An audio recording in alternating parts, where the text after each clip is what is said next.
If you want to know how to access Hostinger HPanel, you're in the right place. In this video, I'll show you the quickest way to log in and get straight to your Hostinger dashboard, also called HPanel.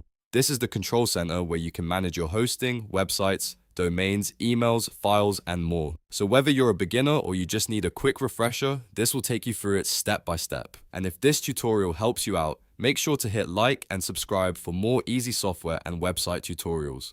Alright, let's get started. First, open your browser and go to the official Hostinger website. You can simply type Hostinger into the search bar or enter the web address directly if you already know it. Once the site loads, look for the Login button, usually at the top of the page. Click that to continue. After you click Login, Hostinger will ask you to sign in to your account.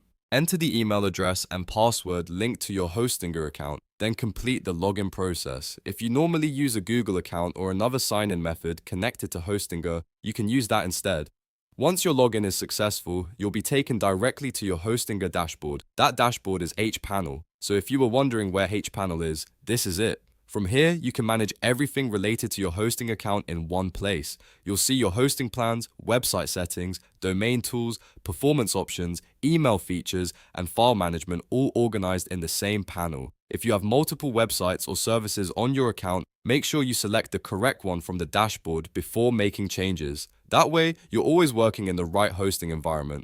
This is especially important if you manage more than one domain or website, and that's really all there is to it. The process is simple. Go to the Hostinger website, click Login, sign into your account, and you'll land on your HPanel dashboard. From there, you can start managing your hosting right away. If this video helped you, please give it a like, subscribe to the channel, and turn on notifications so you don't miss the next tutorial. Thanks for watching, and I'll see you in the next one.